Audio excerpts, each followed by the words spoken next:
May sisi. ICC. Tagal ko na naghintay niyan. Vice Mayor pa ako, ICC. Ngayon, CCI na yan. Pabaliktad. Hindi ko kayo hinahamon, pero you have been doing it, fucking on it for long a time. Can you just please try once more? This time with yung action and candor. So makita tayo. Crimes against humanity man kaya. Pati yung hindi ninyo nasali na pinatay ni Hitler, idagdag mo na sa akin. Yung nakalimutan ninyo na listahan ko. Or the unsolved massacres around the world. Charge it on me because isang impyerno lang ito. Walang ano man to. So, walang takot whatsoever? Wala, sir? But fear of dying? Yeah. Yung susundan ka ng mga ICC.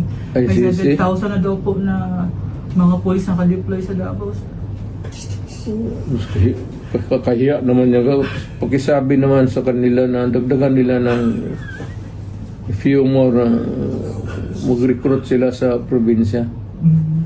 Come to think of it, bakit gawin nila sa bayan ko at sa akin mismo? Am I worth the toil of the police? At ako presidente noon, may gagawin akong kalukuhan. If they want to arrest me, I will go to them. Hindi na ako kailangan ng presidente ako, naging prosecutor ako. Ano ba nakain nila? All they have to do is to call me and say, come here that because there's a complaint against you. Or there's a valid summons or whatever from Congress or from the court. Bakit mo pa dramahin sa akin yung gano'n? Matanong sometimes ito nangyayari talaga. What would be the reason for marshalling 5,700? Bakit pagurin mo yung Pilipino? Na isa lang man ang kailangan ko na baski isang patrolman dyan sa airport magabang. Hindi ako maglaro ng patago-tago diyan. Naging presidente ako. So sinong taguan ko? Police? Army? Sino? So when you in your speech po kahapon in front of OFWs in Southern po, Mayor, you said na wala man akong kasalanan. What do you mean by that po? Walang kasalanan. If it means you have done something wrong, kasi kasalanan, masama man talaga. Wala akong naalaala na may ginawa akong kasalanan. Marami akong ginawa na hindi nagustuhan ng iba. O maybe lahat. But I did it for my country. Hindi ako yumaman. Wala akong nakuha. Pobre pa rin ako. And wala kayo nakita na nagdagdag na isang nipahat sa bahay ko. Wala kayong nakita na bagong kotse. Wala kayong kita mo ito, katagal na itong panalangin ng apo ko. Took me so long at night. Kasi ayaw ko rin na gumastos yung mahirap rin yung hindi naman hindi kami pinagbigyan ng swerte sa buhay ng pamilya ko. Pati mga anak ko financially hindi that pretty hard but we cannot afford the extra things in life.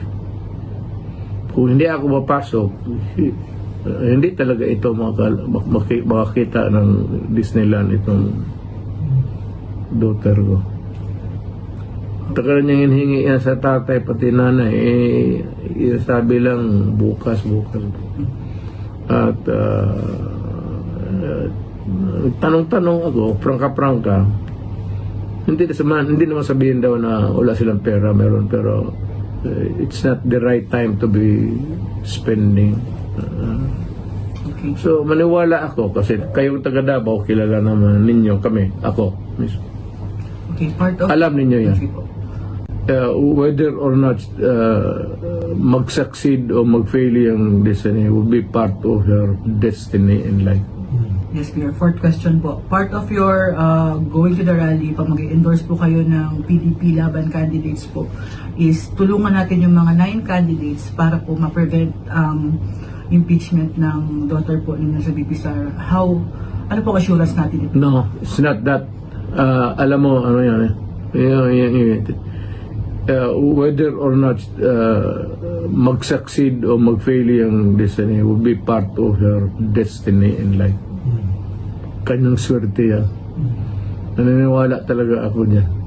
Yung ibang issues, iba rin yun. But for her to face judgments before her peers, iba yan. Kanya talaga yan. On her own. And sagutin lang niya kung ano ang tama. It does not scare me a bit.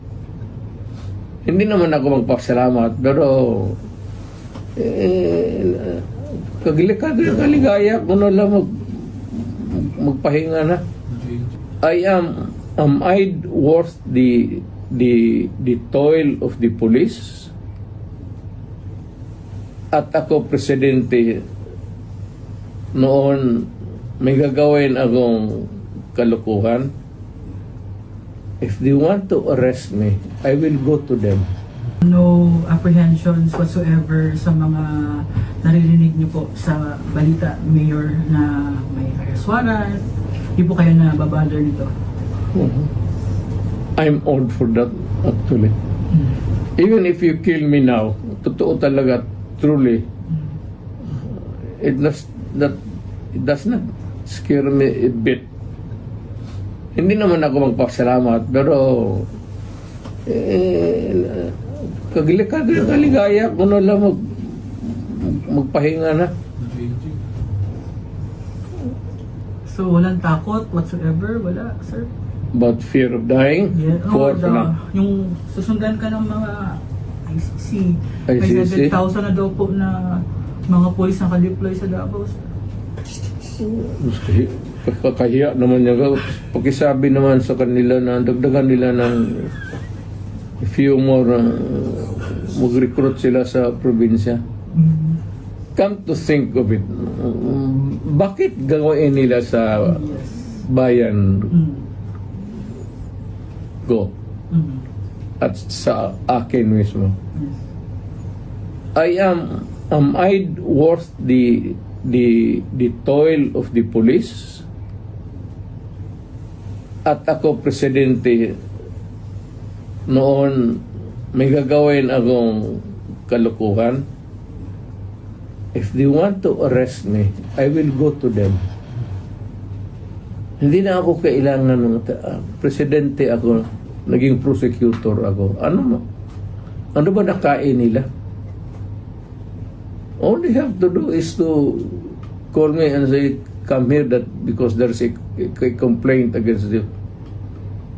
Or there's a valid summons or whatever from Congress or from the courts. Bakit mo pa dramahin sa akin yung gano'n? Matanong sometimes ito nangyayari talaga.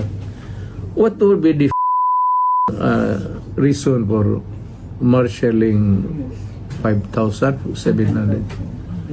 Bakit pagurin mo yung Pilipino? Na isa lang man ang kailangan ko na baski isang patrolman dyan sa airport magabang. Hindi ako yung maglaro ng patago-tago dyan. Naging presidente ako. So, sinong taguan ko? Police? Army? Sino?